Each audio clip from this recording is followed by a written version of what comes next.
Good evening, everyone. It being 7 o'clock, I'm going to call our meeting to order. I'm Peter Conlon. I'm the chair of the board, and I just want to apologize to anybody who came here at 6:30. That information was largely put out there by me, and I apologize. Anyway, I thought we'd begin with just a quick round of introductions by board members before we get into the matters at hand tonight. And Suzanne, maybe you could lead us off. Suzanne Buck. Jen Newseeder. Chris Eaton. Steve Orzak. Mary Gill. Perry Hansen. Nick Colston. Peter Burrow, Superintendent. Peter Conlon. James Malcolm. Lorraine Morse. Jason Duquette Hoffman. Ruth Hardy. Josh Quinn, Business Manager. Vicki Wells, Assistant Superintendent of Student Services. Thanks, everyone. So this is our official annual meeting, and the first order of business is to elect a moderator. Do I hear any nominations for moderator? Yes. I nominate Jim Douglas. Do I have a second? I'll second. Thank you. Any other nominations before we close the nominations? Move to close. Hearing none, all those in favor of electing Jim Douglas as moderator, please say aye. Aye. Anyone opposed? The ayes have it. Congratulations. Thank you, Mr. Chairman. It's a great resume builder. I appreciate it. Although you sent out a notice for 6:30, at least you made up for it with bounteous refreshments. So thank you very much. I assume everyone is welcome to help himself or herself as the evening goes along. The legal voters of the Addison Central School District, well, that's the minutes, we don't need to, are hereby warned to meet on March 6th to vote by Australian ballot, and we'll of course do that next week. There we are. Are hereby warned to meet at the Middlebury Union High School in Middlebury on Tuesday, February 27th, 2018 at 7 p.m. to transact the following business. And we've dispensed with the first item and will now move to the election of a treasurer. Are there nominations for treasurer of our district? Peter. I'll nominate Michelle Warren. Peter nominates Michelle Warren. Is there a second to that nomination? Seconded. Mary? Any other nominations for treasurer? Not. Is there a motion to close the nominations and cast one ballot for Michelle? So moved. Second. Moved and seconded. Discussion? If not, all in favor of casting one ballot for Michelle Warren for treasurer, say aye. Aye. Opposed, no. The ayes have it, and we've elected Michelle. Nominations are now open for the office of clerk. Are there any? Nominate Linda Barrett. Mary Second nominates that. Linda Barrett, seconded by Mary. Any other nominations for clerk? If not, is there a motion to close nominations and cast one ballot for Linda? Moved by Peg, seconded by Chip. Yes. Discussion? Not all in favor, say aye. Aye. Opposed, no. The ayes have it, and we've elected Linda, who I guess is out doing her clerk duties. Oh, there you are. Keeping an eye on the door. Well, Article 2 is to hear and act upon the reports of the school district officers. And I'd be happy to call upon you, Peter, or the other Peter, or anyone for any comments that officers might wish to offer at this point. We'll have another opportunity. Absolutely. All right, that's right. Yeah. Yeah. Yeah. Yeah, this is, of course, to be immediately followed by the public information hearing, which I think is going to be imminent. Article 3, to see if the voters of the Addison Central School District will vote to authorize its Board of Directors under 16 VSA Section 562, subsection 9, to borrow money by issuance of bonds or notes not in excess of anticipated revenue for the school year. What's your pleasure regarding Article 3? So moved. Move it to down. Moved by Ruth, seconded by Nat. Any discussion on Article 3? Not, are you ready for that question? So all in favor of adopting Article 3 signify by saying aye. Aye. Opposed, no. The ayes have it, and you've adopted Article 3. Article 4, to do any other business proper to come before said meeting. Any other business? Mr. Chairman. Mr. Moderator, thank you. I just want to take a moment to celebrate the years of service from 3 of our founding board members who will be stepping down after town meeting day. Nick Costin from Shoreham. Nick has been a member of the UD3 board and this board, as well as our finance committee, and he does double duty as our delegate to the Hannaford Career Center. We also will be saying goodbye to Jason Duquette Hoffman. Jason, again, like all of us, a founding member. He's been a member of our policy committee, as well as serving on the board, and I would say also the one who reminds us on a frequent basis to not lose sight of the forest being our kids, for the trees being sometimes the minutia of governing a school district. And Ruth Hardy of Middlebury also stepping down.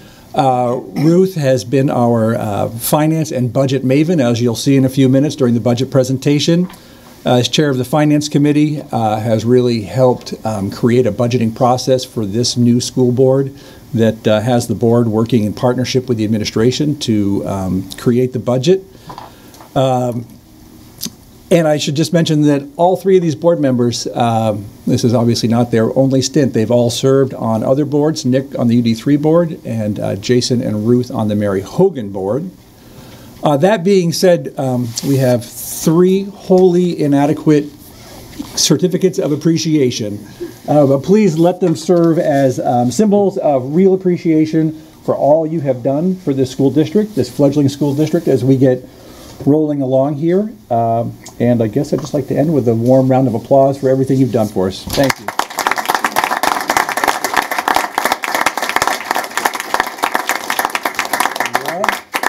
Suitable for framing, and who knows, in 50 years, maybe a real collector's item. We all thank Nick, Jason, and Ruth for their service. I'm sure they'll find ways to continue to serve the community. Any other business proper to come before the meeting? If not, is there a motion to adjourn? Moved by Leonard, seconded by somebody. Bill. Peanut gallery. All in favor of adjourning the annual meeting, signify by saying aye. Aye. Opposed, no. The ayes have it, and the meeting stands adjourned. Public information hearing. Legal voters of the Addison Central School District are hereby warned to meet at the Middlebury Union High School in Middlebury, Vermont on Tuesday, February 27, 2018 at 7 p.m. for a public information meeting to discuss Australian ballot articles warned for vote on Tuesday, March 6th. The hearing is to take place immediately following adjournment of the annual meeting. So I'll turn it over to you, Peter, or?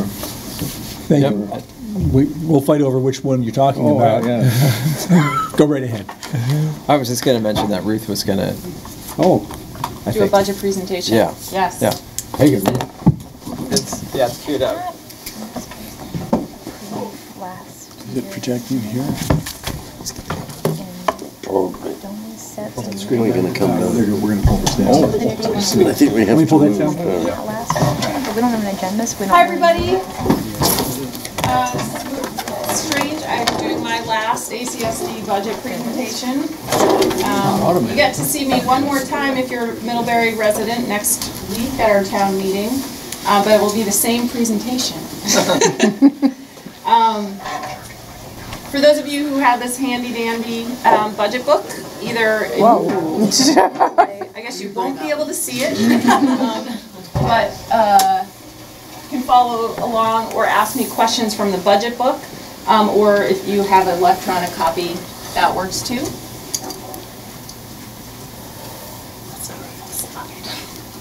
You have a tall superintendent. Part of the job description. See if the next slide. Do I have a clicker?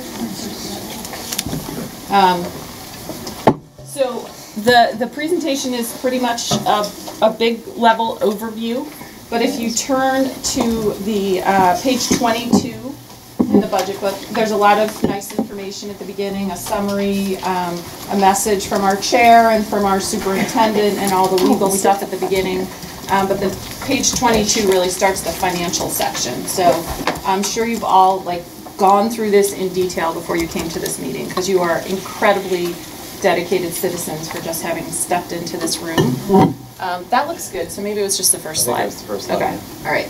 So, are you gonna click for me? Until I get over to my backpack and get the clicker. Okay. You can, this page 22 has the summary of the budget, and I will go through that. And then from there are more details. So just, if you have questions on either the presentation or the budget book, then feel free to ask. So now I'm going to take off my glasses because I can't see you with them on. I can only see what's on the page. It is a problem with middle age. Okay. Thank you for your patience. Do you want me to? You got a question? Question. Before you begin, can I just suggest that next year you bring a bunch of these books over? Because I've tried all week to get there to get them from the superintendent's office. And when I went to the town clerk, they didn't have them. So I think even tonight, I would appreciate having had that book. And I just think it's an easy thing to do. I have one extra one. Do you want I it? can look up electronically if someone wants this copy. Yeah. Let me get this set up and I'll get you one. I can look it up electronically if you would like my copy. I can look it up electronically. I'm just saying that for a lot of people, it's just a lot easier. Thank you. Take note, for those of you who will be here next year. Noted. No, I know. It's in the minutes. Okay. I just think it's not hard.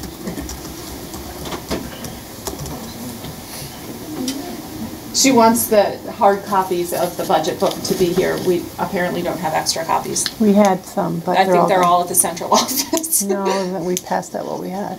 Oh. It's not working? No. Okay, you stand there and click it. Okay, go to the next one. All right. So as Peter said, I'm the chair of the Finance Committee. My colleagues on the Finance Committee are Steve Orzak and Nick Costin. And the three of us started working on the budget last fall with our administrators, mostly with Superintendent Burrows and our business manager, Josh Quinn.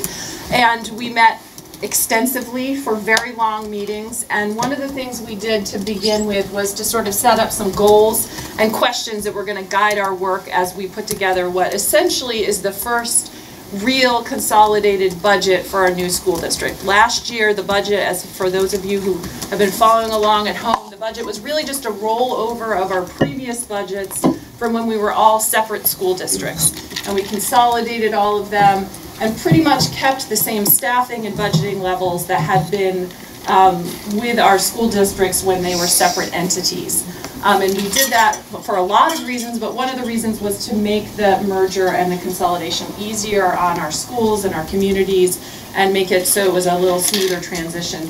So this year was the first year that we really began the work of trying to create a budget for a school district that was a larger school district filled with multiple schools with lots of different size categories and lots of different grade categories, and wanting to do that in a way that made a lot of sense and that was fair and that was not a jolt to the system more than it had to be. We knew it was going to be somewhat of a jolt, but trying to sort of ease into it in a way that met these goals. And one of the things is we wanted to be able to maintain and enhance long-term sustainability for our school district. I know this is a little small and it's a little wordy. It's a lot to try to explain, but I'll try to say a lot of what's up here if you can't read the slides. Does the budget enable us to sustain an adequate educational program for our students now and in the future? Are we setting up a budget that is going to enhance our educational program for our students and make sure we're able to do that for the long run, not just for next year, not just for the year after, but really for the long run? And how can we be proactive in response to fiscal and political realities?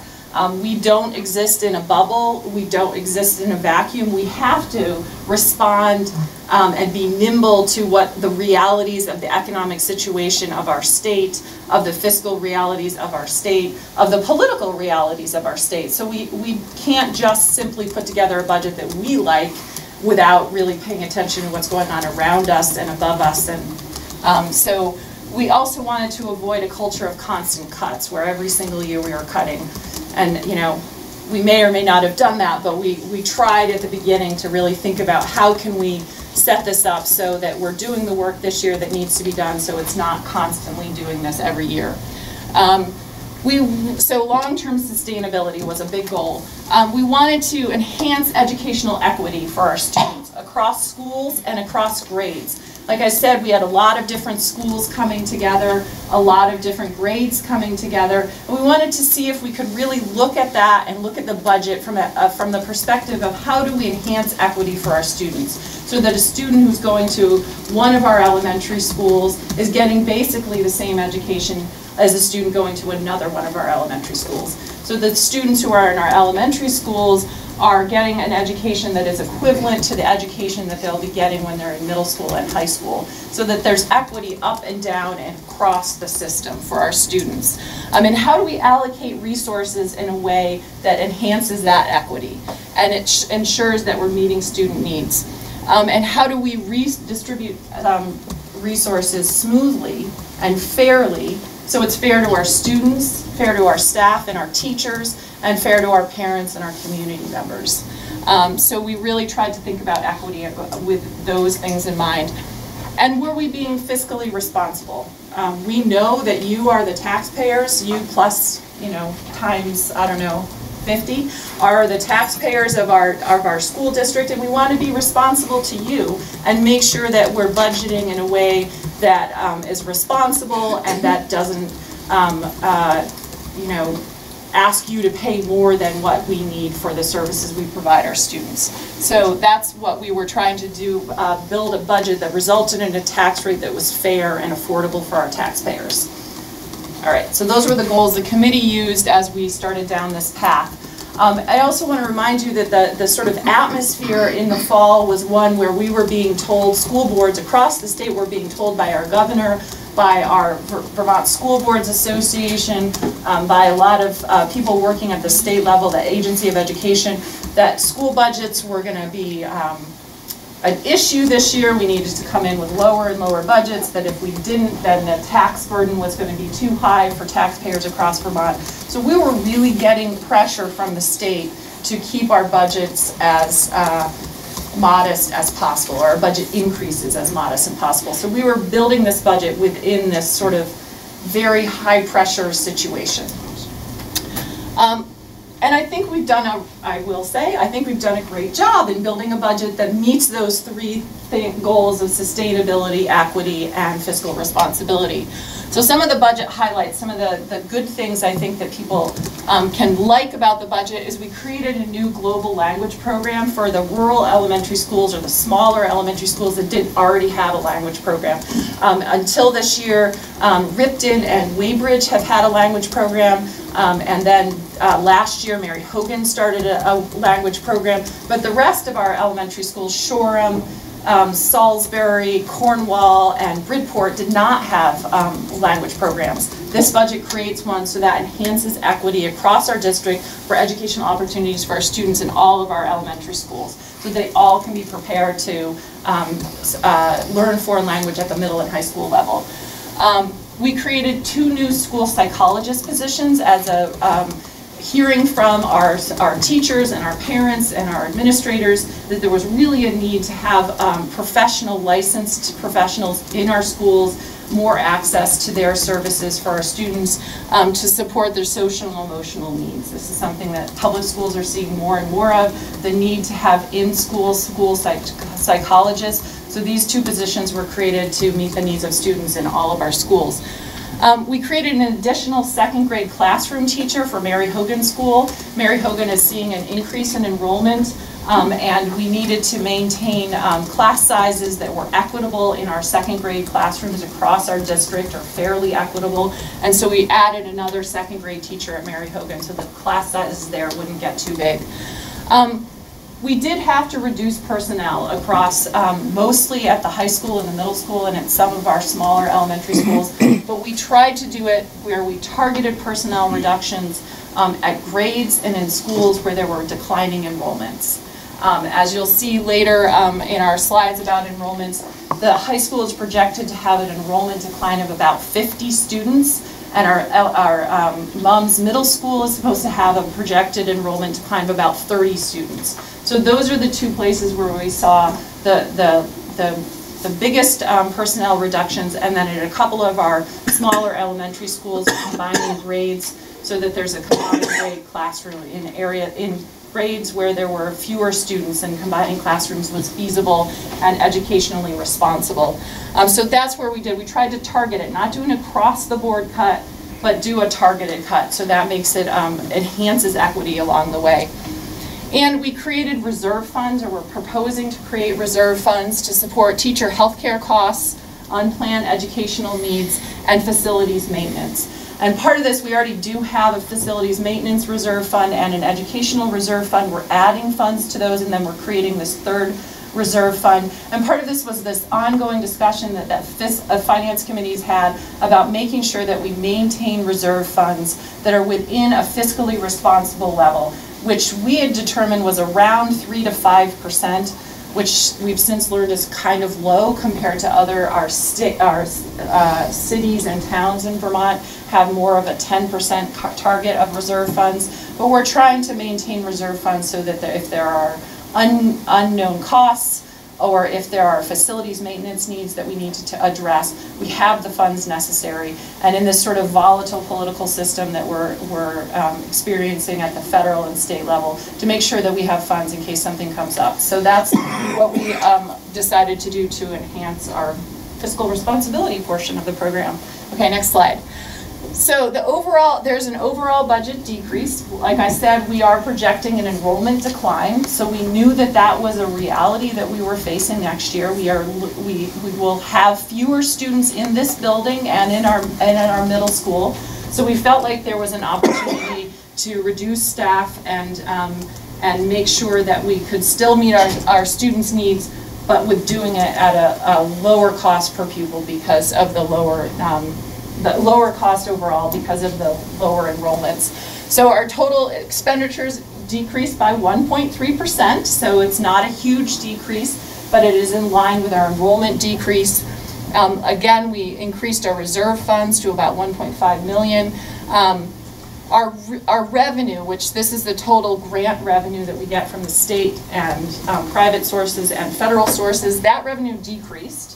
As you all probably have followed along a little bit with the federal government, those revenues are decreasing. So our net education spending actually increased, and it's mostly because our revenues declined, even though our expenses decreased. And our equalized pupil, we actually saw a 3% increase in equalized pupil. And equalized pupil are enrollments multiplied by a factor that takes into effect the type of student we're trying to educate. So high school and middle school students are weighted more heavily. Students who are English language learners, students who are living in poverty, those students are weighted more heavily. Preschool students are weighted less heavily. So there's a formula that's used to calculate equalized pupils. So our equalized pupil actually went up by 3%, or about 50 students, and that was unexpected.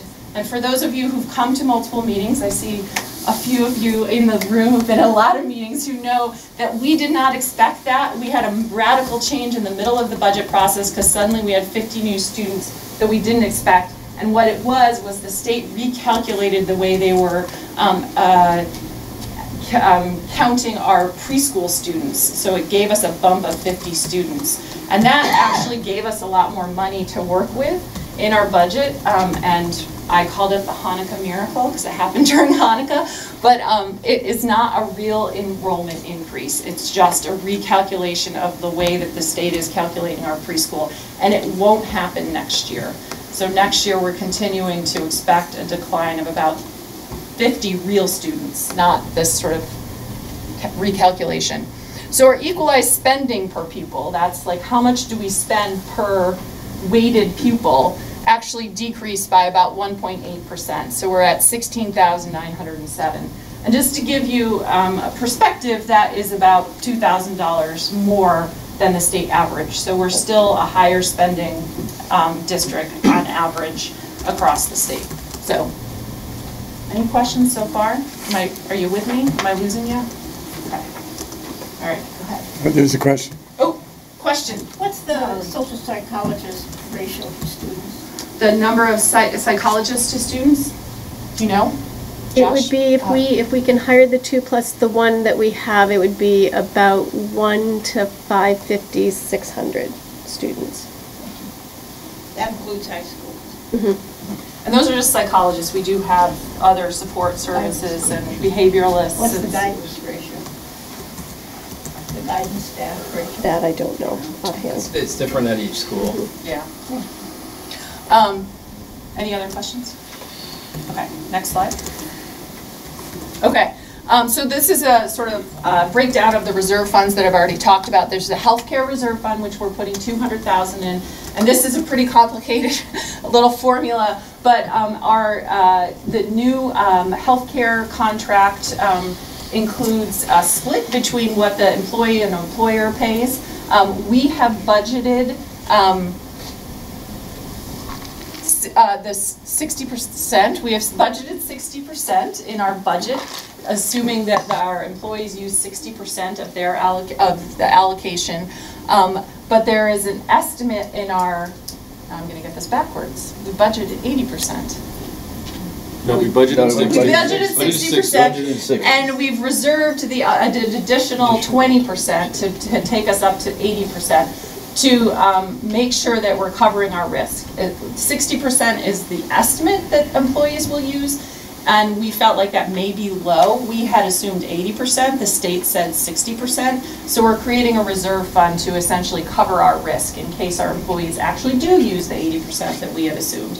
This is all a new area, so we have no data to figure out what might happen. So this $200,000 reserve fund is essentially to cover risk. If we had some employees who used a lot more money, and so we wouldn't have to go into a budget deficit. So this we feel like is part of our fiscal responsibility to make sure that we are covering our risk in case there's a higher usage of our healthcare services than our healthcare benefits than we've budgeted. An education reserve fund of $500,000, we added $500,000 to it, and again, this puts us into the 3 to 5% reserve fund, and we felt like that was in line with conservative best practices of reserve funds. And then the capital reserve fund, and this is for use across the district, prioritizing health, safety, and security upgrades in all of our schools. And it would be all of our schools getting a little piece of the pie. The facilities staff, along with the finance staff, would put together a priorities list, and it would come to the board for approval to be used from money from the reserve fund. If there are things that don't need to be done, the money would stay in the reserve for future things. But this is also aiming against, this sort of quintessential example of what if the boiler blows and we have to get a boiler in the middle of the winter so we don't freeze our kids and our staff. We have these reserve funds to pay for that boiler if we needed it. So, questions? Okay. So there are a bunch of, the way our budget works is we have centralized budgets. Oh, that one moved. We have centralized budgets that are budgeted for all of our schools together. They're sort of larger centralized budgets. And then we have the school-based budgets, so the Salisbury budget and the Weybridge budget and the Mary Hogan budget and the Mounts budget, those kinds of budgets. So these are the centralized budgets. Special education by law is centralized, and it's about $5.8 million. And I can't see my notes, but I think that budget actually is down, correct? It is up, I think, just a small. Okay, it's mostly level, right? I had this like color coding. See, this is why I had the color coding. I had this all color coded, then we took it out, and so now I have. Transportation is up a little bit, and it's mainly because we needed to add a bus run or add to our budget a bus run to actually pick up students from Hancock who no longer have a high school, Hancock and Rochester. We have about 18 students who now come to our high school because there's no longer a high school over there. So that's actually a bonus for us because the transportation costs are lower than the aid that we get for those students coming here, and it creates more students in our high school. District administration is about level funded. Facilities is down a bit. Technology is down.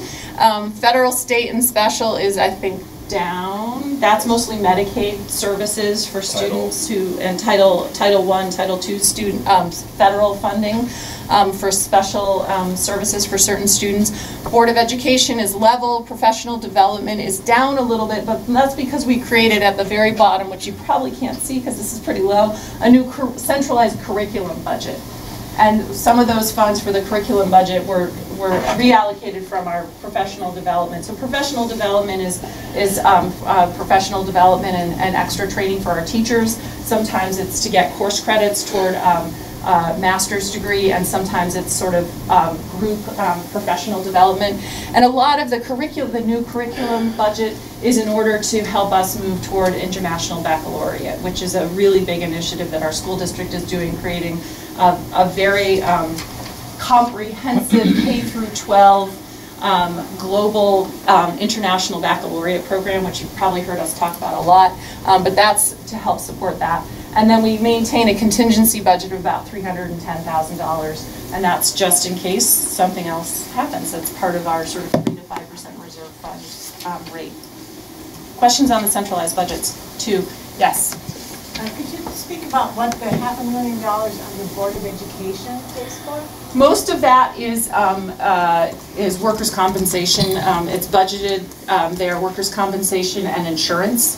So it's liability insurance, workers' comp insurance. There is a little bit of money for our tiny little board stipends, but it's largely insurance because we are technically the employers, so we have to budget insurance under Board of Education. Does that make sense?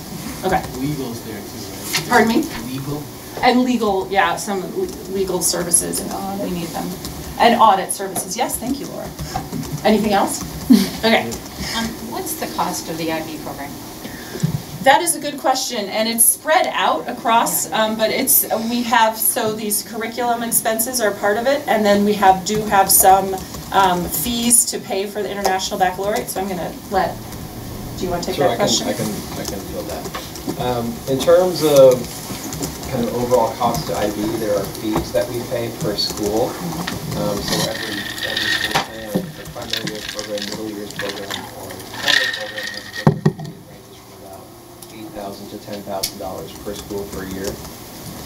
There are also training fees, which what we've done is just used, when we unified last year, we combined all of our professional development funds together into one account, and then we've been using those funds for training, and so that's what's built into the budget here. So that number last year was around $400,000, and that number has more or less continued. We added a little bit more this year to provide more time during the summer for teachers to get together and build curricula because of the heavy lift that we're going through right now in building new curricula and going through the authorization process for International Baccalaureate. And so how much basically does that cost a year for this district? So the fees, I mean, you've got 9 schools, so the total fees is like 80, about 80. So those $9 per school this year. So It changed a little bit over time, but it was a little bit up at the high school level, it was a little bit down at the elementary level. Right. So we're projecting a similar fee structure over time. The professional development will be ongoing. We've invested heavily in it now, but it's been a reallocation of current professional development funds. We've been really focusing on learning. So I mean, the question gets broader too, because then you're talking about all the staffing that was involved in professional development and then transitioning that into a position that's called, an IB position, which before was a literacy position. So that shift has happened in a lot of our positions over the last 2 years as we've made the transition. Yeah. So the costs of IB that you're talking about right there don't really show up in this budget. They show up in the curriculum line at the bottom and in the professional development line. I know, but we're talking about a lot more money than. And then the fees, I think, are they in the admin line, the central office line? No, the or they're in fees the school. are in there too. Yeah. Oh, the fees are in the PD line and the professional They cover development line. consultants who are supporting our process through Okay. becoming authorized consultants. But you're saying $9,000 a school times 9 schools. That does not, that number doesn't. Yeah, that'd be 81. 500. So the fees are about $95,000. Right. And the PD fund is $307,000. Yeah, that so make it's sense? part of the 300,000. It's about a third of that cost. It's on a separate line on this slide. The PD funds include also $105,000 that we set aside for teachers to use what we call the green form to access coursework toward a master's degree or participation in a workshop of their choice. So there are a couple of lines within professional development, one of which is this 85.5 for IB fees. Thank you. Yeah, question? Will the IB fees we pay be yearly, or is this an initial fee for consultants? It's an annual It's fee. an annual fee. And what do we get for that over the long run? We get, I think we get a lot. It is, there are, pretty big fees as well, but we get all the professional IB. We don't get that free, but we have kind of access to consultants and kind of point people at IB. They're constantly working on developing both training and curricula, so all the programs go through cycles. They don't kind of build something and let it sit, so that there's a process that IB goes through every, I think it's, depends on the program, but sometimes it's like an 8-year cycle or 7-year cycle where the primary years program is completely redone. So a lot of those fees are essentially paying for IB to be doing all of that work, staying on the cutting edge in terms of instruction, changing things. It's kind of a living, it's not necessarily a curriculum, but it's a living framework in that it's constantly being shifted and changed. And these are people coming together from all sorts of different places. So, these are both people that work for IB and people that IB contracts to come together to build this. So that's I think a big portion of what those fees pay for. Yeah. Okay, any other questions? Oh, I'm sorry, you're behind the cameraman. Hi, Laura. I have a question regarding transportation. Okay. I noted in the annual report that you were looking at the possibility of efficiencies on routes as we move to a consolidated system, which is great. I can also tell you that the Transportation Task Force of the Greater Middlebury Climate Economy Initiative is looking for those efficiencies, especially with Actor, in terms of syncing the routes so that Actor can do more of the transporting so that you don't carry the burden of that cost. And so I'm just offering that, as something, and I'm wondering what the board's discussion has been about that, as well as the change in time for the school day and the impact on transportation. So I'm wondering. There's a committee, I believe, that's working on looking at the transportation options, combining routes and looking at it more holistically rather than just, the Mary Hogan routes or the Middlebury routes versus the outlying school routes, and trying to combine them in a way that makes more sense. Also looking at secondary versus primary routes. And our contract with Betcha is up after this next year, so we have the opportunity of renegotiating a contract and putting it out to bid and seeing what else is out there. And I believe, are you working with a consultant or is it just the committee? Yeah, so we're in the process of hiring a consultant right now to run, basically to look at our entire map of all of our towns, all 7 towns, and figure out, one, what's the cost of disaggregating the buses. So we've had a lot of conversations over the last few years about what would it cost to have just elementary buses and just secondary buses. And so that's one thing that we want to pursue to figure out is there a cost differential, and if there is one, how much is it, and would that be worth it? So that's one thing that we want the consultant to do. We also are looking at, with the change in the school day in some of our schools, not all of our schools are changing, but a number of our schools are going to have different length of days. We're going to have to shift our timing in terms of what we have right now in all of our schools. And of course that would be impacted as well if, instead of looking as we did in the past and I wasn't here when this work was done, so I'm not sure, you know, what software was used and how deep the inquiry was, but there's a potential to do much more cross-town transportation as opposed to thinking in town. And obviously that's especially true for the secondary when everyone's coming into MUMS and the high school. So that will also probably necessitate looking at start and end times in schools to figure out how all those things match together. So it's pretty complex. It can't be done on chart paper and, you know, by hand. It's got to, we need the help of computers to do that. So that's one of the things that we'll be doing to but figure it sounds that like out. But it sounds like with Actor, yeah, the work that you're doing is relevant, definitely. Right, and the other thing to think about is bike transportation and electric vehicles. And there's a full spectrum of electric vehicles, not just cars, but bikes and everything in between, you know, and charging stations and that infrastructure to be planning for. And so I hope that the board considers the full spectrum of transportation options.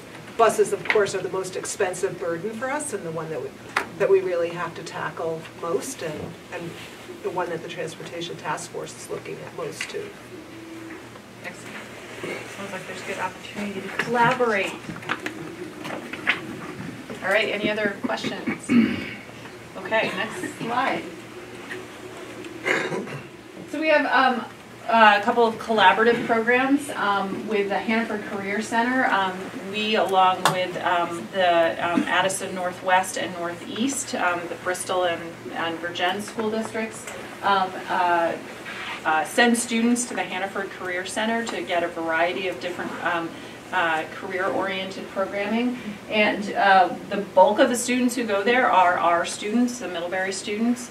That their enrollment is declining, like pretty much everywhere. The enrollment's declining, but we still do send students there, and they're really excellent, important programs for a lot of our students. So the budget for them is about $1.6 million, and that is a little lower than last year, I believe. Yes. It's higher per pupil. Higher per pupil. It's a lower total cost, but yeah. Because there are fewer pupils. Right. Yeah. Yep. And then we also run the Universal Pre-K program, which all school districts are required to do. And this is mostly a program where we provide stipends for students who go to private early childhood education providers like Mary Johnson and Otter Creek. And then 3 of our schools have in-school programs, I believe: Salisbury, Ripton, Bridport, and then there is also a program at Mary Hogan School. And so those we're projecting about 150 kids in that program next year. So that's up a little bit. It's a little under $500,000 for the pre-K program. So next slide. Unless there are questions about this. Yes. Just a question for my knowledge. So if you aren't in Bridport, if you aren't in one of those schools and you're going to AAA you get $3,000 as a stipend. But if you're in one of those towns, my guess is the cost per pupil is not $3,000 for each school, right?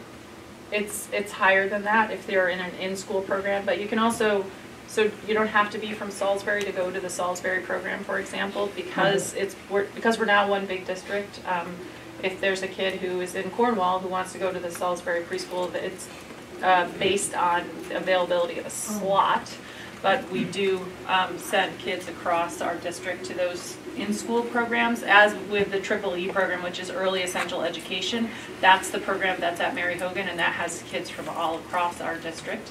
Yeah, so the stipend for students kids going to the private providers is about $3,000. Yeah. It's $3,000. Yeah. Is there future planning regarding pre-K? Well, it's a little bit up in the air because there's changes at the state level and how it's administered and what the program is going to be. So there's a possibility that it will be radically different next year. So yes, there is future planning in terms of Vicki's doing a lot of work with our early education professionals, but some of it is a little up in the air because of state decisions. It's looking like right now the school districts are a pass-through for the stipend to go to private providers, and it looks like the state's now the AOE is going to take that on and work directly with the private provider. So we won't we won't be a pass-through. Part of the pass-through has also enabled us to count those students in our equalized pupil at 0.46. So that's one of the that will things have an impact. If that legislation passes, that will have an impact on our next year equalized pupil number. We would no longer have the pass-through, but we'd no longer be able to include them in our pupil count. And so it would be actually a net loss in terms of money, as you know, Keith. Right now, we're, $490,000 would be an expense that we would go away, but we wouldn't be able to count those students as part of our equalized pupil. So that would be the impact on our cost per pupil. 65 students. FTEs. Yeah. Anyway, okay. Would we still be able to count the ones at our schools? In our in-school programs, yes, Yeah. but not the ones that go to private So it would be all 150 that we use then theoretically. 150 is only the kids. That's only. Yeah, this is yeah. Oh, got Yeah, it. the other ones are budgeted within the school districts, Okay. yeah, or within the schools. Yes. Do you know how many students we have attending the Hannaford Career Center? Our 6th semester average FTE is 46, 41 or 46? 46. 46? And that's full-time equivalent, so there are more actual students that attend because most of them attend for one program and so they're, a third of an FTE one semester or something like that. So there are many more students, but it's 46 full-time equivalent students. Bill, do you know? Roughly between 60 and 70. And the way that the Career Center works is that tuition payment is split among the 3 districts based on number of pupils. So however many pupils you have is your percentage based on what everyone else has to cover that tuition cost. It's proportional. Yep. So we pay the highest proportion because we have the most students who go there. So we don't pay, do we pay 1,161,000? Correct. No, Mount Airy has the most. No, the Middlebury does.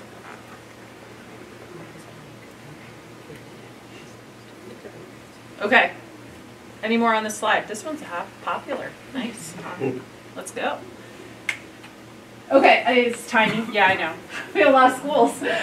So these are our school-based budgets. So what I was showing you before were our centralized budgets, our collaborative program budgets that are sort of sometimes off-site of our buildings, and these are our schools.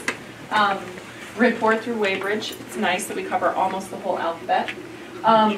And one of the things, so these budgets exclude special education because that's centrally budgeted, and it excludes all those central budgets that we talked about, technology and transportation and those that we just went through.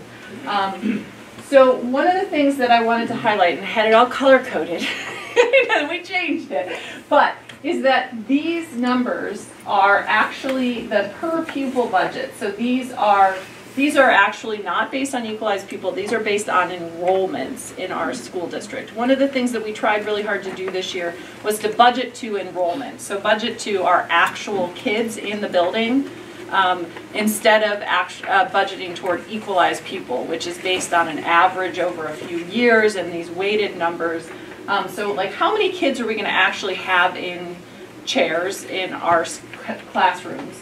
So the budgets per pupil, and one thing you can't see because it's just 1 year, so you're going to have to take my word for it or talk to me afterwards and I can give you a little bit more information. But one of the things when we were trying to enhance equity was we were trying to get these numbers on the right to be more equitable. So that their students in our schools, we didn't have one school spending way up here per pupil and one school spending way down here per pupil, that we're really moving toward everybody having more or less the same expenses. Now we do know that some students are more expensive to educate. Students who have special education needs, students who are English language learners. Actually, secondary students are more expensive in general because they have more expenses for science labs and things like that that are more expensive. But in general, we want to see us spending the same or more or less the same per pupil, regardless of where they go to school, unless there's a real student need that needs to be met with extra resources. So these are getting better. We're actually seeing these numbers get enhanced toward equity. And in the past, the Weybridge School per pupil spending has been quite high, and Mary Hogan has been quite low. But if you look in there, Mary Hogan is about 11,500, and Weybridge is about 13,700, and that's actually getting closer together, so that we're able to see more equity in our budgets across the districts. So these are our projected enrollments. Again, the MUHS that's 50 students lower than this year, and MUNGS, our middle school, that's about 30 students lower than this year. So those are the places where we're seeing the biggest decreases in our enrollments.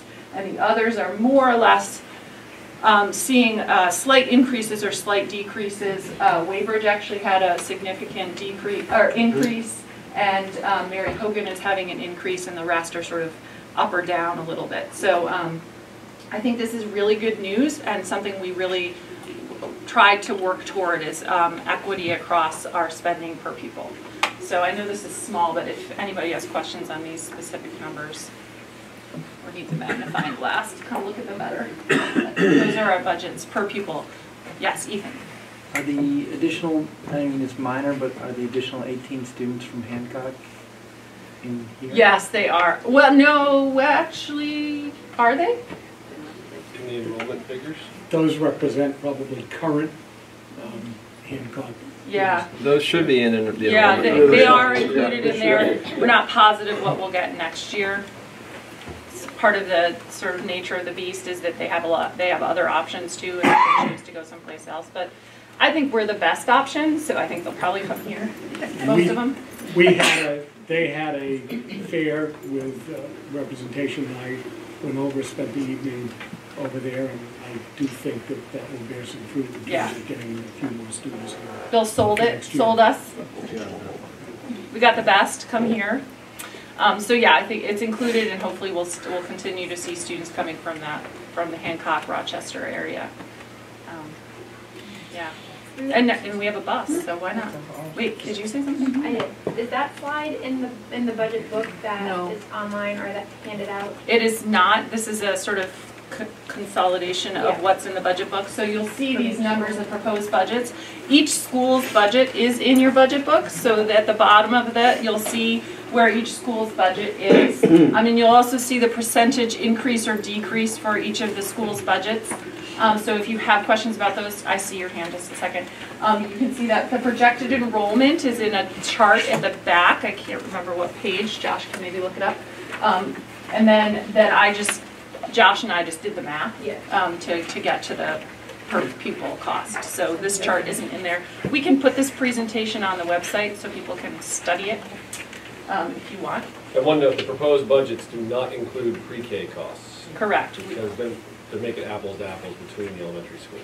So for Salisbury, Bridport, and Ripton, we took out pre-K, so we would have an apples-to-apples comparison with all the rest of our elementary schools. It's pretty minor, actually, but we just wanted to make sure that that was apples to apples. Yes, you had a question. That was one of the things that I noticed in reading it. I really would like to see for each individual school 2 things added. One is the projected enrollment, and 2 is what grades it covers.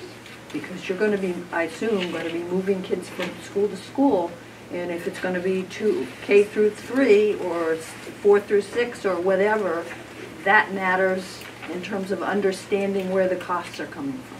Yeah, so right now all of our elementary schools are pre-K through or K through 6. Right. So they're all sort of equivalent programs, but and that's why we took out that probably won't be true, and the enrollment numbers are going to change too, and that really helps to understand why is that number so big. Oh, they have having the enrollment right with the budget page. Yeah. Yeah. And we do have right on the budget page. In the back, we do have enrollment. I know, but you have to flip. That's silly. Yeah. Hear ya. You're right. Anything else? Yes. Is this the time to ask about a portion of an individual school budget? Sure. Okay. Go for it. I was surprised when I read in the Addison Independent that alternative ed is being removed from the high school. And my gut reaction was, are we nickel-diming our most vulnerable students, especially in the political realities of today? And there was some verbiage about, well, they're going to be integrated into this regular school program. There'll be a few experiential courses for them. Over the years, I've worked with some of those students before they went into alt ed, and I can tell you it was a relief to know that that was there, because some of them, even by 6th grade, you could see they were having trouble with some of the institutional trappings that we call school. And that this program has been unique for them and has given them a sense of community and helped especially kids who maybe don't have as much of an academic intelligence as maybe a mechanical or more kinesthetic, hands-on intelligence. It's offered them something else that will build their self-esteem and give them a sense of accomplishment among their other peers, because kids compare each other to the rest of the peers.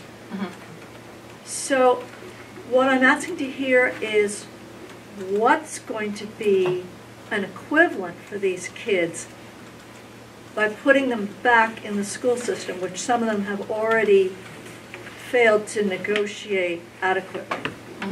So I will start answering the question, then I'm going to turn over to the superintendent. So that decision, first of all, the process is somewhat ongoing in terms of where exactly the reductions in our schools are going to happen specifically, because the principals are still working with their staff, and then they have to come up with a complete proposal that would come back to the board for final approval, I think at our March 12th meeting. So that is sort of the process answer. One of the reasons my understanding is that the enrollments in that program have declined pretty significantly, to the point where there were only a few 15 students maybe left in that program, and a lot of the best practices for serving students with special needs, whether they be educational or social emotional special needs, is to be mainstreamed within the larger system, so they're not isolated, and so that they are able to get the same kind of benefits that all of our quote-unquote regular education students. When they're segregated or separated, they're not able to benefit from the things that are the majority of our students are benefiting from. So the combination of the declining enrollment and changes in best practices for how students are educated was part of the decision making. But I'm also going to turn it over to our superintendent to answer it further. Thank you. So I'll talk a little bit, and then I'll probably pass it off actually to Bill too, since it looks like he has to go. So I think, you know, in thinking about the alt ed population and, you know, students that have benefited from that program, where the high school is moving in terms of serving those students is looking at how can we both give them more opportunities within the high school.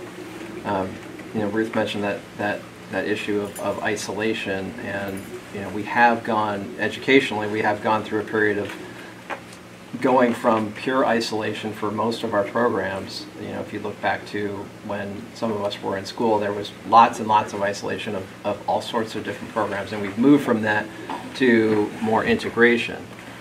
Pure integration isn't going to work well, and doesn't work well for a lot of kids, especially if they don't do well with the trappings, the institutional trappings that you mentioned.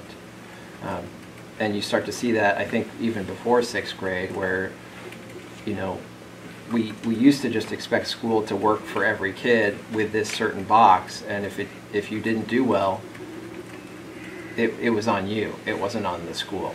And I think that has shifted. So in terms of what the high school is looking at, and I don't think it's completely 100% you know, built yet in terms of what the additional support is going to be, but looking at experientially, what they're looking at is, right now there are three teachers out there, and then there's also a CSAC clinician as well. So bringing them into the school building and both providing them with access to experiential coursework and also oversight with those students. That's where I want to let Bill talk a little bit about what the specifics of what that will look like.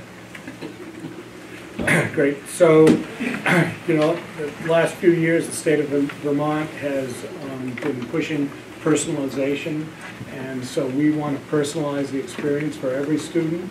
Students that have traditionally been all-ed students or students who have been AP students. So as we look and as we make the transition to IB, we are instituting a series of courses around design. Some of those courses will be offered at the Career Center. Some will be offered here as we move the traditional wood shop into a more modern day and age of doing robotics and things like that students thrive on. We have, I know I mentioned them a week ago, a relationship with the Maritime Museum, have the boat building course, and we're certainly hoping to build some more things. We have one of the teachers that's coming into the building from Alt-Ed is going to be doing the sustainability course using the same greenhouse that the Alt-Ed students who have been spending part of their day here working in the greenhouse and growing greens, for instance, for our kitchen and some of the other kitchens in the school district. So we are going to work very hard. We have been working as we've looked at the former Diversified Occupations program at doing things where students can have a continuum of services and a continuum of programs where they can individualize and work in a variety of different areas. Some of those are concrete. We have them. I can identify them now. Some of we hope between now and the summer to create some more. And we have staff that will be working on that. So we clearly have no sense of wanting to marginalize this particular population. We believe they're every bit as important as our students who are going to go on to MIT or Harvard. And we want to make them very successful. And more importantly, those students are students who are likely to remain in the community, and so they need to be employable and be able to find work here in the community. And we aim to, they're using some of the resources that are here between the Career Center, the former Diversified Occupations program, that those students will now be able to access because they're here.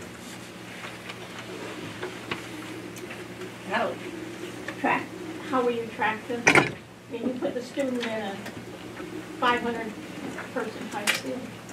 The advantage of the alternative education program is they're selectively moved from the 500 creature and spreading of the services over that many people, and you concentrate on those 15 with one person who keeps track of them on a daily basis. How will you track them in the high school? We actually, for all 500 students in the high school, every student, for instance, I've been an advisor. I have 12 students who, for 4 years, I've tracked and kept in daily contact with and helped them and assist them with a variety of issues and that they encounter during the school day. So we'll be doing the same thing with Alt-Ed. Will they be kept together?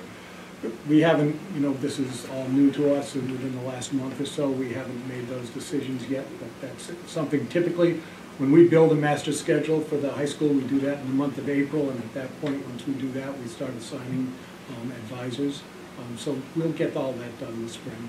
I just feel they're a very vulnerable population. They need more help than the others do.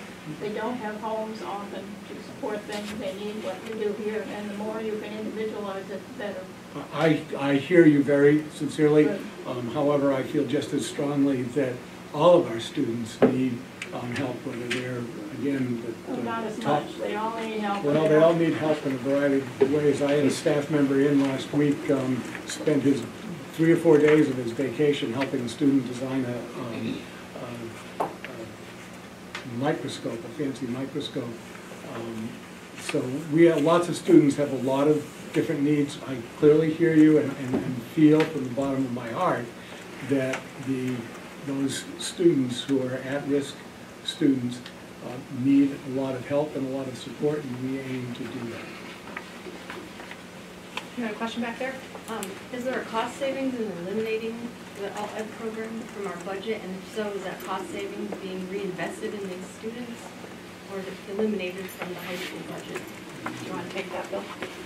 So the cost savings is that we have to reduce the faculty by 4 positions, professional positions, and so the budget will reflect those 4 reductions.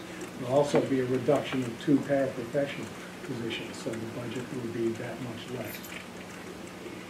So that's the overall high school budget. There's a reduction of 4 FTE teaching positions and 2. There's $50,000 in the special ed, or in the alternative ed. How will that money be spent? There's alternative education line item of $50,000. How will that be spent? I don't have an answer for that at the moment. If that budget, I mean, all of those lines are generally used for materials, cost of materials and things. Those students will still be here in the building, so those monies would most likely be used for the various teaching materials that are needed. But not for them specifically, it goes in the general pot. Those, every student has the need for materials, and so they'd certainly get a lion's share of that. If those are particular programs, this past year, we invested in some particular tools for some things from projects that they were doing. Those tools will come back to the high school. They'll be available for students to use in some of these experiential programs that we need. I guess the question is if many budget line items are decreasing, that program's being eliminated, why is that level funded? It's not being eliminated, it's being integrated into the high school program. So the budget would come over, into the high school program and be spent on materials for the needs of the students as students in the regular high school program. And each of the areas of each of the areas of the budget, so there's like a social studies budget that is spent on social studies classes and so this would just be like one of those budgets spent on the students who are taking those classes here at the high school. Go ahead, is that? Just so you understand that when we start the budget development process back in the fall, so in September or October, we had no idea what we were going to need to do in terms of personnel, so those departmental budgets took shape at that point and ended up in the budget. It wasn't until after the budget was pretty much developed that other factors such as the early retirements could be factored in, and then we made personnel decisions. Wait, I saw a hand here, and then did you have your hand up? Okay, go ahead. What was the loss of special ed throughout the district teachers? I read that in the same article. The reduction of special education teachers, do you know? There were none. Okay. Yeah. Special education is essentially level funded across the district, and that budget is definitely budgeted based on projected student needs. Students who've been identified, have an individual education plan, what their needs are, and then that budget is built off of that. So it's level funded because that's what the needs of the students in the district who are special education students. Bjarki. Wait, no, I'm sorry, Pike, so me behind you and then you. Go ahead. So, to be clear, some of the cuts actually were driven as much by views of teacher to staff to student ratio as they were really by overall monies. All right. I mean, there's a major element that we needed to bring staff ratios into a place where we felt more comfortable with it. So we have had more early retirements and more retirements than was originally predicted. I think it was predicted 20, and I think 25 is the number. I anticipate we'll also have some staff move on probably to different positions in different places, as usually do, and they'll be replaced.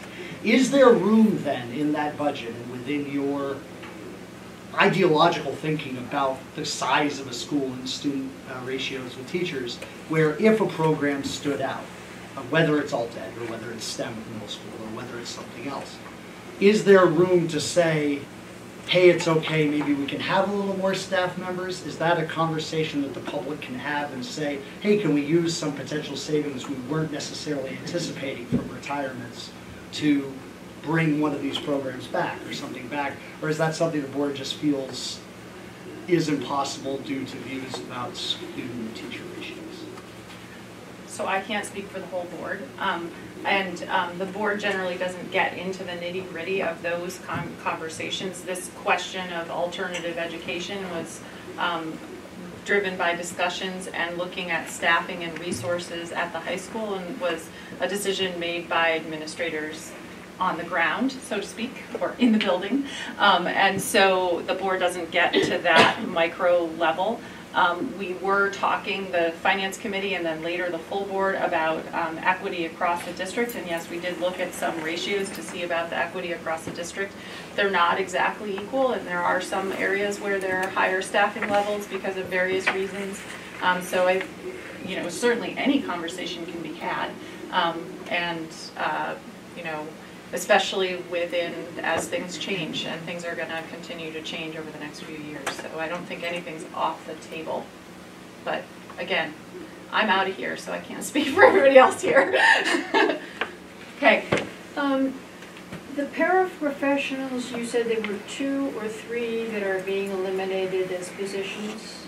There's, across the whole entire district, there are 2 at the high school, 2 at MUMS, correct? Is that right? 4 at Mary Hogan, and then 2 at our smaller elementary schools. And a lot of that is driven by enrollments and also staffing patterns for use of paraprofessionals versus licensed staffing. What I was learning is paraprofessionals, at least in my experience, have at times been more or less attached to a given student. And what I'm wondering, and that can make an incredible difference to a group and to a teacher, ability to operate. So I'm wondering, I'm uncomfortable with eliminating paraprofessionals, frankly. So the students who their individual education plans call for paraprofessionals, if there are students whose individual education plans call for paraprofessionals as part of their plan, that they're needed to assist them in accessing their education, those are part of the special education budget, and that would be included because those are identified as a need for that student. So those generally students who have their own individual paraprofessional are really high needs students who need somebody to assist them throughout the day. Those wouldn't be eliminated because those would be required for the educational program of the student. Most of the paraprofessionals who are being eliminated are more sort of whole class paraprofessionals as a result of declining enrollments and as a result of different best practices in instruction, wanting to focus on having licensed educators be the instructors rather than paraprofessionals. So I think it's an ongoing discussion that you will get to be a part of. Yes. I also know, or I've heard, that the librarian at MUMS is going to be only half-time next year, and I find that ironic given that the IB program really is the resource program, and the heart of the resource in every school is usually the librarian. I didn't know what the philosophy was behind that. But so she had a question about the librarian at the middle school, and there's a potential of it being reduced to a half-time position. Again, that is not a final decision. Those are sort of ongoing discussions, and the principal and her team at MUMS are looking at the options there and what makes the most sense and whether or not that will work, and also would require a waiver, so it's a question of whether or not that waiver is possible. So again, that's sort of an ongoing discussion, and I don't believe a final decision has been made. So, yeah. Yes. I guess this is to ask Peter, because I think you're the one that's probably most experienced with the International Baccalaureate program. Yeah. From what I've heard of families in other areas who have had their children go through IB, that it can be very challenging for a student who's not an A student, that it's extremely rigorous. What do you have in place or plan to put in place to support the students who may not be able or used to performing at a high rigorous level? So I think one of the conceptions about IB and the program that's most well known across the U.S. is the diploma program, which is grades 11 and 12. That program in total to do the full diploma is really quite challenging. So we don't expect that all students will go through the whole diploma program, which means taking every single diploma course It means doing an extended essay. I mean, there are a number of pieces involved in getting that diploma. We think for some students it's going to be great and they're going to get a lot out of it. The primary years and middle years programs are not elite programs. They're not for certain kinds of kids over other kids. They're for kids that want to learn, and they're designed around inquiry. So we think we still need to systematize and bring together our support services, and we're going through that process now as we're going through the authorization process. So that is work that is ongoing in terms of supporting kids, and that's pre-K through 12. I mean, the whole purpose behind us moving in this direction was to engage students more, to start to shift the traditional methodologies that you were mentioning earlier, that we know we're getting the same results every single year. Let's go back 20 years, let's go back 30 years. Our results nationally and in the state are pretty much stagnant. So if we continue to do the same things, we continue to fund the same things year after year, we're going to come up with the same results. And so what we're trying to do through this transition is to really think differently about instruction, and the IB framework is going to be helpful. It's not a panacea. It's not going to do all the work for us. It's us. It's great teachers that really make the impact, right? But this will provide us with the framework and the structure to be able to do that work, to help students engage more in a different way than the traditional way of, what you talked about. So what I'm hearing you say is that not all students must go through grades 11 and 12 in the IB program, right, but there is a traditional school diploma that they will earn. Yep.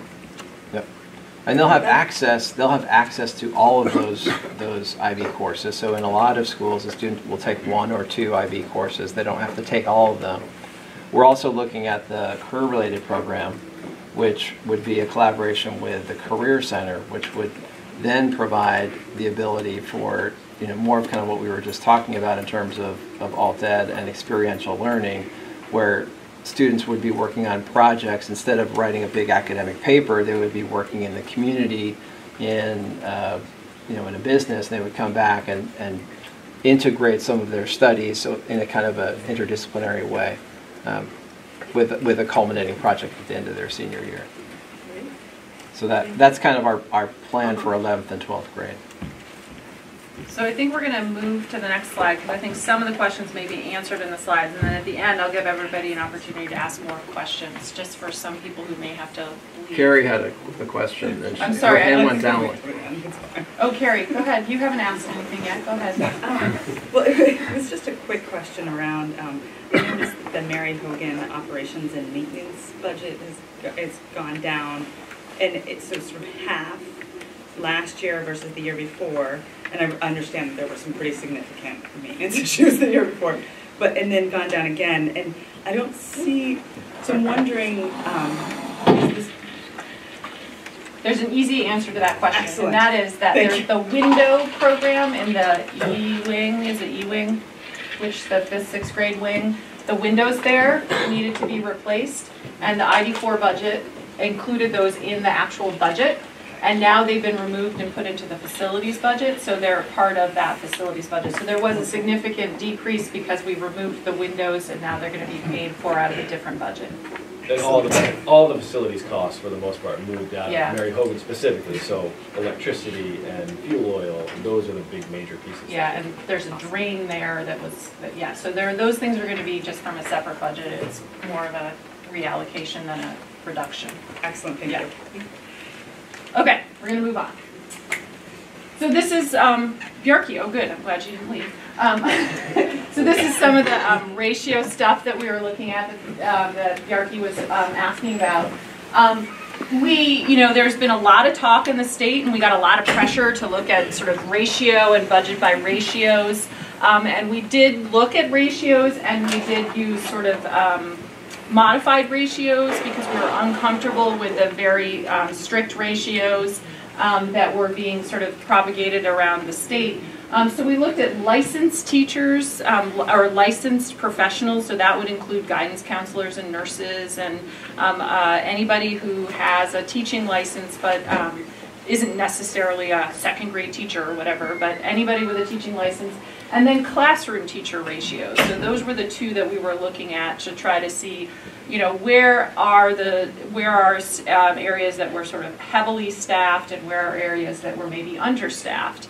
And then as we were redistributing staff based on reductions in staff or early retirements or attrition, we were looking at what made the most sense. And I know that our principals are now looking at this in even more granular as they're making decisions based on the budget. So this, like our per pupil spending across the district, is getting closer together. And that is, I think, really heartening for a lot of us who are trying to see enhanced equity across our school districts. So the first column is licensed FTE, so that would be include the guidance counselors, and the second column is the classroom teachers. And so you see, yes, the Mary Hogan classrooms at about 18.5 students per class on average. Some are smaller at our lower grades, K through 2. We have 4 teachers per grade in our K through 2 grades, so that those classes are smaller because they're younger students, and then they start to get larger as they get to 3rd, 4th, and 5th grade. But that 18.5, and then at the other end of the spectrum is 14.2 at Cornwall. So it's about a 4-kid difference, or 4 FTE difference, but that is a much closer ratio because we added staff at Mary Hogan and targeted reductions at our other elementary schools where we saw declining enrollments and we could combine classes. So that's what we were talking about, and that's sort of how we were using ratios, not necessarily in that kind of hardcore way, if you know what I mean, of we need to have everybody at the same level. And then the licensed FTEs, there is a difference. You know, Mary Hogan has more licensed FTEs, more students per licensed FTEs, but they also have a wider range of services than some of our smaller schools in terms of what they are able to provide because it's a much larger school. So that's the sort of ratios that we were looking at, and like I said, they are getting closer together, so we're enhancing equity as we're trying to move forward with our newly consolidated school district. Next slide. So this is our budget categories, and we messed around with this a lot and ended up with this lifesaver. It's like a raspberry or blueberry lifesaver, I think. But the big blue is our student instruction, and then the sort of maroon color, the strawberry part of the lifesaver, is special education. So if you take the sort of regular student instruction, special education, Hannaford Career Center, early education, professional development, and curriculum, I would say that those are all the things that are direct student instruction and student services. That is 85% of the budget. Nationally, Superintendent Burrows was talking about what he's seen nationally. It's about 80% of the budget is direct student instruction. So we're on the higher side, which I think is a really good thing. The 15% is facilities, administration, debt service, transportation. Technology, I included in that 15%. Some of our technology services are sort of more administrative, you know, running our student systems, and others are technology that's student instruction and technology, using instructional tools, technological tools for instruction. So that one splits. But anyway, 85-15 kind of split, which I think is a really good thing. We're really focusing our resources on student instruction and services and enhancing our teaching by providing professional development and curriculum development. So. Next slide. Okay, tax rate calculation, of course. A lot of people, this is their favorite or least favorite part. So the calculation of our tax rate is complicated. So we start with our local education spending, and that is the net spending. As we went at the beginning, if you look at that chart, it's our expenditures minus our revenues is our net local education spending. We divide that by our equalized pupils. Remember, that's the weighted pupils, not our actual enrollment, but weighted by students who are learning English language learners or pre-K or high school students. And then we get our education spending per equalized pupil, which is that 16,907 that I mentioned earlier. And you take that number and you divide it by the property tax yield, which is a number that is given to us by the state. We don't have any say over that number. And then you get the equalized district homestead tax rate, which is the 1.71 or $1.72. And you take that and you decrease it by 8 cents because we're in the second year of our merger. You may recall that we got a tax incentive for merging. In the first year, last year, we got 10 cents reduction. This year it's 8, then it'll be 6, then 4, then 2, then 0. So we're still in the sort of good range of that. So we decrease it by 8 cents. So our estimated, this is estimated, is 1.6379 or about $1.64. This is estimated. This will change. Okay, so you're going to hear me say this again. This will change. When you get your tax bill, it won't be this. So don't go to the bank with this number. We, at this point, a lot of the changes are out of our control. It's really what the state legislature ends up doing in their budget that would have an effect on this. But this is what we're estimating right now based on what we know and what we have budgeted. It is about an increase of 4.35 cents compared to last year. So next slide. This is the estimated increases or decreases by town. So our tax rate across all of our towns, our estimated homestead tax rate, the $1.64 that I just said, is the same across all of our towns. But then it is adjusted for something called the common level of appraisal. And this is the attempt in our system to say that we're going to adjust our taxes based on the appraised value of our property, so that there isn't a town that's trying to undervalue its property or overvalue its property and sort of game the system by doing it, because appraisals are done at the local level. So the common level appraisal tries to get everybody to a common level.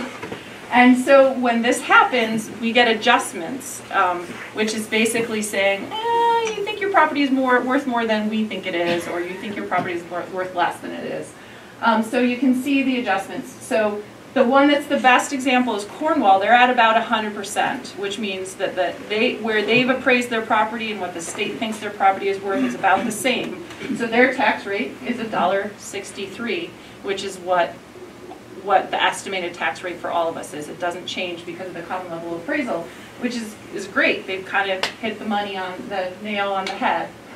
But then their other districts are going in the opposite direction. Shoreham actually has above 100%, so they have overvalued the property potentially, according to the state, by a little bit, and then Middlebury at the other end has undervalued the property. It's about at 85% of what the state thinks it's worth. So our tax rate in Middlebury, I'm from Middlebury, is going to be affected quite a bit. The tax rate will go up to $1.93 from that $1.63, and that's because of the common level of appraisal, which we did not determine. It's not our fault. And just the good news, this was an issue last year that I brought up and complained about a lot and talked to our town about, and I and other folks realized this is a big problem in Middlebury, so they are doing a reappraisal for those of us who live in Middlebury. So our next year's budget, I think, Laura, I'm looking at you, or Heather, I think it's next year, it will be the new common level of appraisal. So hopefully this issue for Middlebury will be eased up in a couple of years. But so these are the tax rates, and they are estimated. Anyone have any questions about this part of it? Awesome. It's awesome. Oh. Is it worth noting some of the proposals that are currently in the legislature and finance, or? So there are a bunch of proposals. Of course, that's always, there's one that would totally radically change the way that school taxes and school funding is calculated, and it would be a combination of property tax and income tax. My understanding is that's been put on hold, though. Is that correct, so Peter? The implementation would probably, if a bill emerges implementation will probably not take place until FY20. Okay. There was some talk about some of the implementation being delayed to FY20, but some things like the general fund transfer. That's right. Things that wouldn't necessarily affect tax rates or how taxes are calculated, but just how the money is moved around at the state level. I don't know if everybody can see, but it's Peter Conlon talking back there, who also happens to be a state legislator on the Education Committee, so just so you know. And then there's also the proposal to split out the state and municipal property tax billing. So you might, as soon as FY19, depending on which way they go, you might see property tax bills separated again into individualized, what's your town versus what's the state property tax. These are proposals that have a hard road ahead, and they are changing by the day. Yeah, so we don't know what's going to happen, but as always, it's pretty volatile, and we at the local level have to work with what we have and the information we have, and sometimes it's not always clear. So, is there another slide? I think, yes. So I left this slide in for those of you who are groupies and come to this every year, because this was the slide that I had up here about what past and future budget work. And so this was the 2017 slide. And we wanted to make sure that we negotiated a good teacher's contract, which check we did. Our proposed estimated tax rates last year were in line with what we had estimated in our analysis of a merger, so we did a pretty good job there. We expected administrative facilities and transportation savings. We wanted to align instructional budgets across schools, and that's a large part of what we did this year with our budgeting, was trying to do that work of aligning our instructional budgets. We wanted to align budgets with advances in curricular and pedagogical according to our strategic plan and IB. That's another thing that we did. We had shifts in our budgets because of those areas, and in order to enhance best practices in education. So those two things were really a big focus of this budget, and this was what we said we were going to do a year ago, and we've done that, or we've worked toward that goal. I think it's never done; it's always a process. But we created policies to ensure best practices in budget preparation and oversight. That's the other task that the Budget Committee and Finance Committee did this year, was we created policies that would oversee. We haven't ever had finance policies in our districts, and this year we created them to oversee the work that Josh does with his staff, and to make sure that we're having appropriate and safe fiscal oversight of our resources for the benefit of our schools and for our community. So we did that, and we think we've served our students and our communities and you, the taxpayers, well. So that was our 2017 list. This is the next slide is our 2018 list, which is bigger and smaller, and I'm sorry you can't see it, but I did try to put in words that sort of the sustainability, fiscal responsibility, and equity, which were the goals, the guiding goals of the Finance Committee's work this year. And these are some things that I think we need to do in the future, and it's easy for me to say, right, because I'm leaving, but engage the community in the budget process and priorities. And this is sort of what you were saying, Bjarki, is can we have these conversations? And yes, I think we can, and that's something that I think it's a goal, is to sort of engage the community more. Complete a comprehensive master planning work with a focus on sustainability. This is something Jennifer Newseeder is leading a committee and working with a consultant to do a comprehensive master plan that would include some of the work that needs to be done in order to make sure that our district is sustainable over the long term. And how does that work, and how is it configured, and how is it mapped out, and how is it budgeted, and how are resources allocated? We have to monitor, and also I think we need to weigh in more on the state things and use our voice to tell the state what we think about their proposals. And so to make sure that we're staying in the conversation about school finance at the state level. Ensure the realization of administrative facility and transportation savings. Those were three areas where during the budget, the merger process, we identified potential savings. Administrative savings, facility savings, and transportation savings. And this will sort of go along with the master planning work, but making sure that we realize those savings to a more significant extent than we have so far. Continue to align instructional budgets for enhancing equity continue to work toward pedagogical and instructional excellence through IB and our strategic plan. Now that we have policies, monitoring those policies to make sure that we're following them and always improving them. We talked about that a lot tonight, actually before this meeting. What can we do better next year? And then continue to serve our students and our community well. So these are the things that we can continue to work on, but I think I was really heartened to see that slide from last year and how much we've really implemented what we said we were going to do this year when we created this budget. So I think that's the last slide. So there. Are there any other questions that I can help answer? I'm happy to stay late and talk to anybody individually too. Peter. I just wanted to comment quickly. As Ruth said, and I think emphasized quite correctly, when it comes to tax rates and yield and all that calculation that goes into that, things are changing. I hope it's changing for the better. The yield, which is the number that ultimately gives us our state tax rate, was based on estimates that school districts would be proposing budgets with increases of around 3.5%. And like we did here, most school districts are coming in well below that. And I think that what we're going to see is what would be a higher yield, which would ultimately come out with a lower tax rate, maybe by a penny or two. So I think that, frankly, the news that will be coming out will be good, not necessarily bad. Yeah, so our colleagues across the state have done their jobs well, so I think that's good. Yarki. Just a question. I was excited to hear that cuts are not necessarily a done deal, that the nature of those cuts are not necessarily a done deal. I'm also excited to see that one of our priorities is engaging the community in the budget process. You talked about the future. I don't think it needs to just be a future opportunity. I think that the strategic plan calls for public engagement, and I don't know with these cuts that there has been a lot of public engagement about it. The master agreement, or the teacher's contract, also asks for clear communication with the teachers union about the nature of the cuts. I'm excited that that apparently could be ongoing.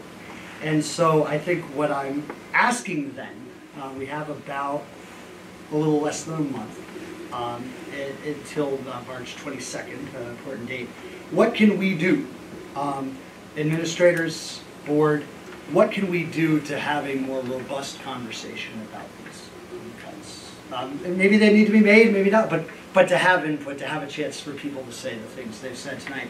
I mean, STEM at the middle school, I think everybody recognizes that STEM is an important and essential piece for education in the future. Library is a topic, right, and any number of things, and who knows where it ends up. But the chance to have that conversation, what can we do in the next month to have that conversation? So the date is March 12th, not the 22nd, I believe. Is that correct, or is it? Yeah, I mean, he's referencing the actual contract date. Oh, sorry. Not for, but it is March 12th essentially, because that's when the list is going to the board. So I'm going to let the superintendent answer that. I'm not going to be around for those. Well, I mean, administrators, does that mean we're done? I mean, we say we're not done, but that's 13 days away.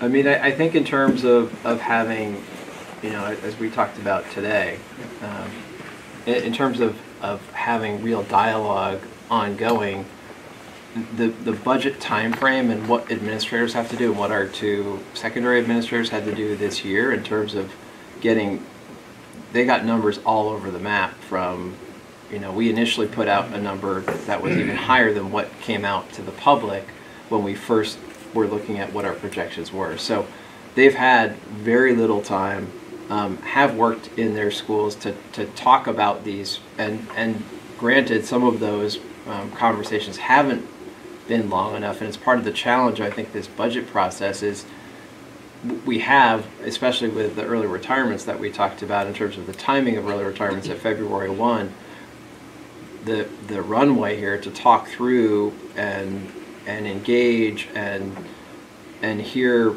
you know, community voice and hear staff voice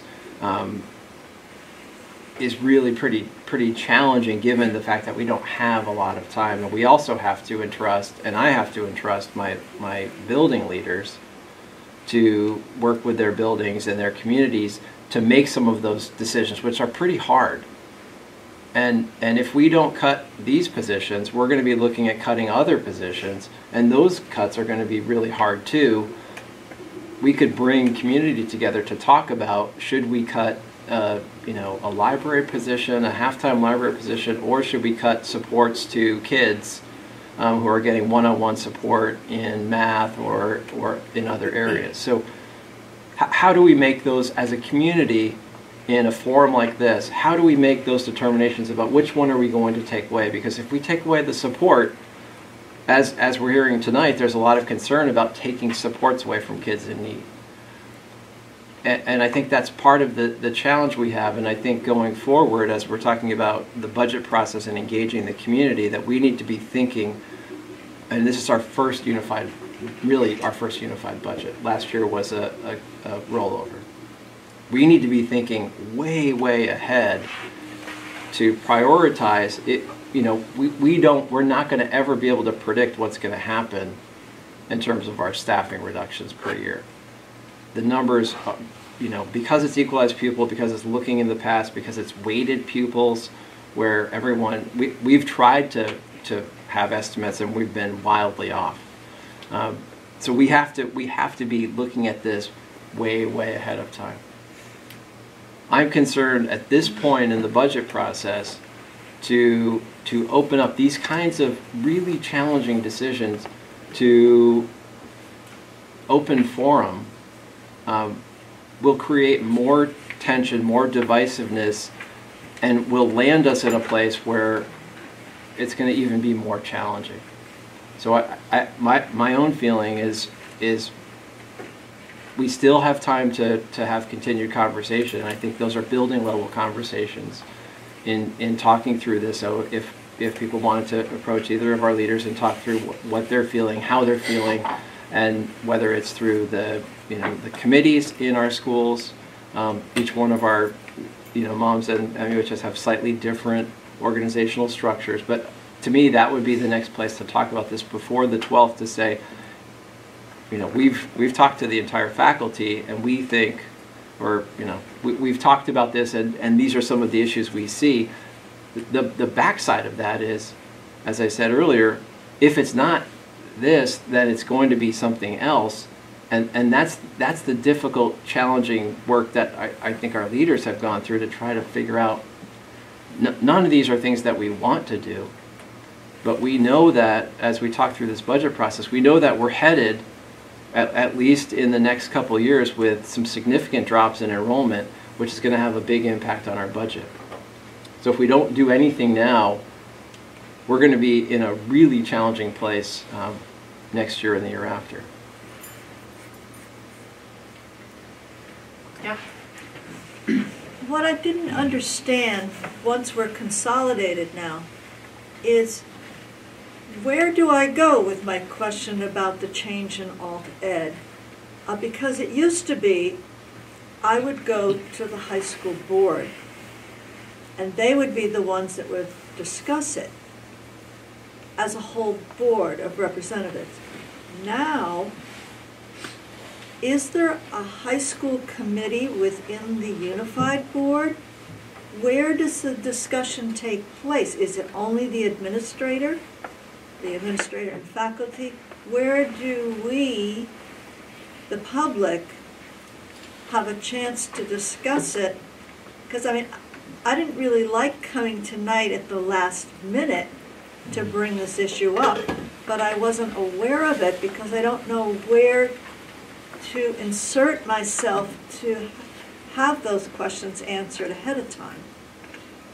So largely the school board discussions about the budget and about allocation of resources are at the sort of higher level, like how much do we want to budget, and the larger picture, and how do we do things like I presented in the presentation, enhance equity. But the sort of programmatic decisions are administrative decisions, like how do they distribute their staff among the school to meet the student needs that they see in their building. So a lot of the sort of very nitty-gritty discussions are at the building level among the teachers and the staff and the administrators at that level.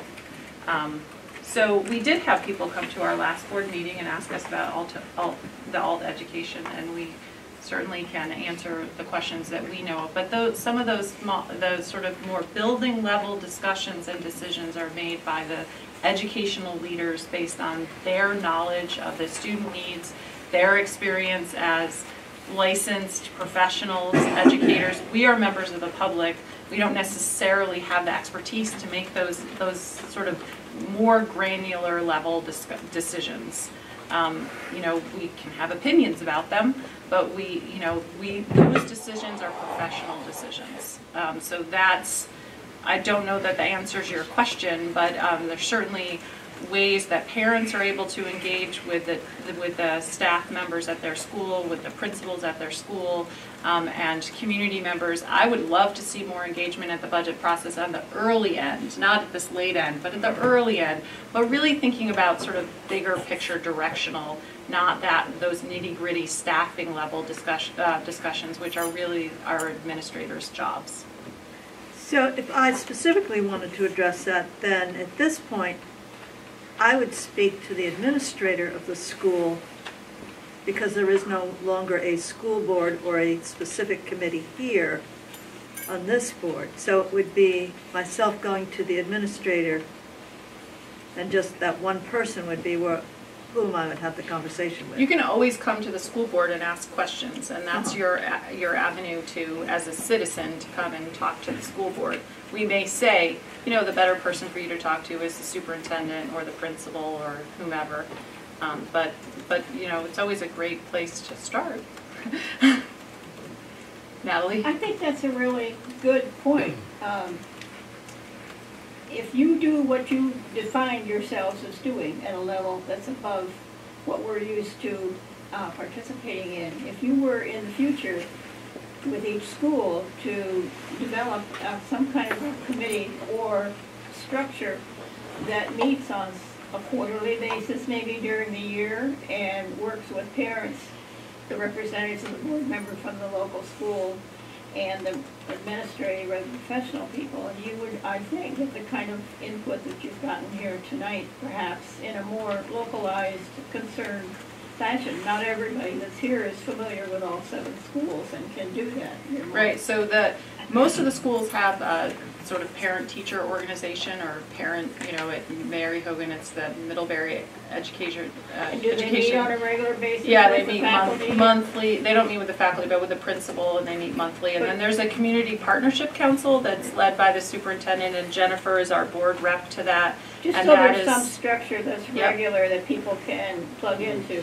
When I came last week to speak to you about alternative education in my bumbling, rambling manner, I tried to make the point that 50 years ago, all students were the same, came to the same pot and got given the same, as I told you with the 7th grade example.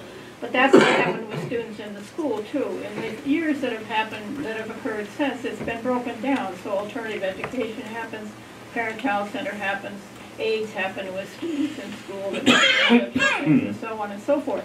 And it begins to look like what you're doing is moving a little bit backwards to the other. He defines the program IB as being a much better structured creature than what used to exist in order to deal with students who have problems. But I know when you get big, things don't go as well. So I would encourage you to do everything you can to hang on to the ability to work with individuals who need extra money, extra time, extra teachers, extra everything. It didn't work before, it won't work to go back to it. I think what we've done as a community here is to, over 50 years, is to improve on what it used to be, and I hate to see you go backwards. One of the things, like 2 things that are relevant to, am I too low? No, you're not loud enough. Oh, that's what I was asking. So 2 things that we're working on right now, and they relate to what you're talking about, to what you both raised. We're going to start pilots for partnership teams in our schools. So recognizing the fact that the local boards are now gone and there's not a place, and it's not just a place for people to come talk about concerns, it's a place for people to really kind of generate energy for the school.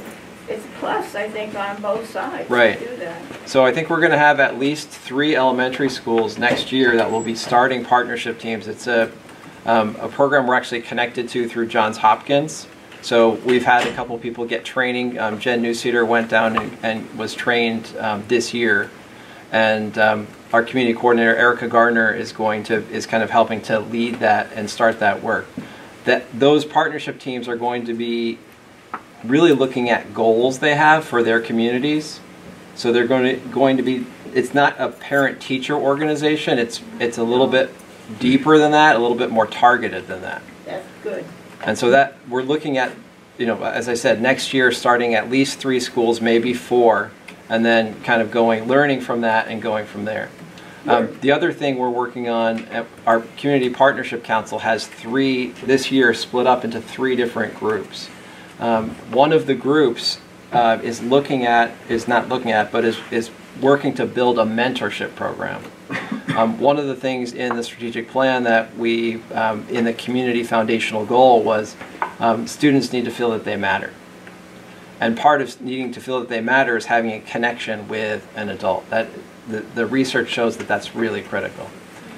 Absolutely. So Christina Johnston and a number of other people on the council are working on developing a mentor program here. So that's another thing just related to what you were saying about connection to adults, because as you said, just You do the small groups with the people in the community. I think it will help you as you work to close schools and consolidate as you have smaller enrollments everywhere, and it will work better for you in the long run if you have this regular opportunity to go back and forth with the public. Most of the people in this community are incredibly invested in education. Yeah.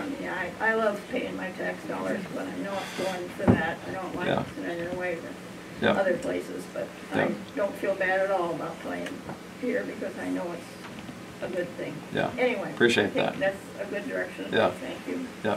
I would especially say because there's a huge chunk of people who no longer have children in the school or who don't have children in the school yet, who are still very invested in seeing a successful education for their children.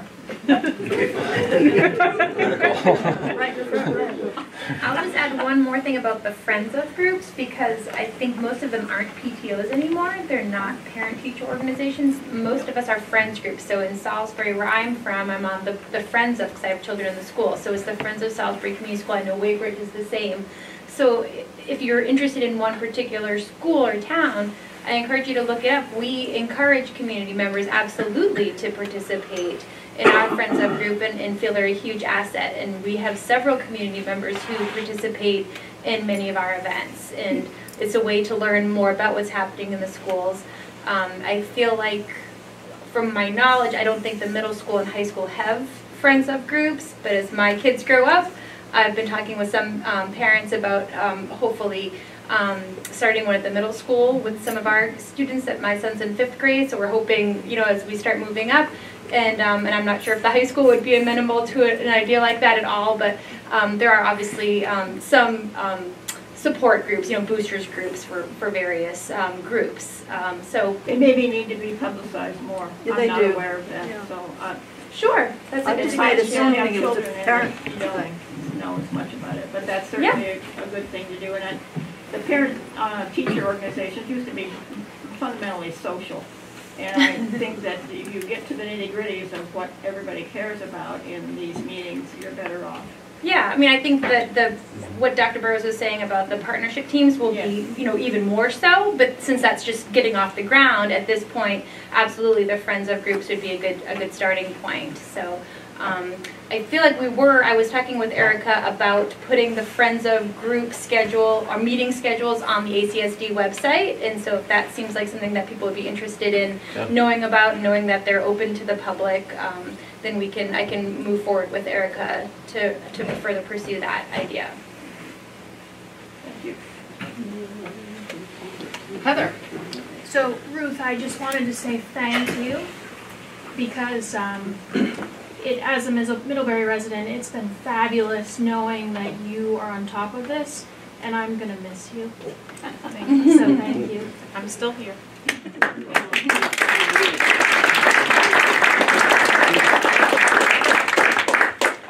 Thanks everyone for coming. It's been a pleasure, and don't forget to vote. You can vote tomorrow if you haven't already done so, or next Tuesday on town meeting day. So thanks so much, and I'm here to answer more questions if anybody wants to talk after. Have a good night. Drive safely. Oh, sorry. Well, just remember, next year, Ruth will be in the audience asking questions of the board. I'm worried. Look forward to that, right? Just a reminder, 4 articles on the ballot next week, all budget related. Ruth's covered all the material tonight. Anything else anyone wants to say? Oh, Peter. Yes, we have 2 candidates for the board who are running unopposed. Maybe just like to take a moment to introduce yourselves. Begin with you, Peg. I'm Peg Martin, kind of recycled in a sense, in that I have been in and out of other positions in the town. One of the reasons that I decided that I would put my hat in the ring is between 15 and 20% of people living in Middlebury, fortunately or unfortunately, are over 70 years old. We're not hitched as closely to schools as we should be and as we need to be. And information about the schools is in many respects kind of hard to come by. Where do you go? What do you do? What can you contribute? I'm like Natalie. I had 4 kids who went through the school system. I figure if I live to be 210, I probably will not repay, in terms of taxes, what those kids cost. And it's one of the things that people really need to remember. But I guess because I'm uncontested, I don't know if you can unvote for me. If nobody votes, I guess that would be the problem. But I'm really looking forward to this. I think it's going to be an interesting experience. Me for you and you for me.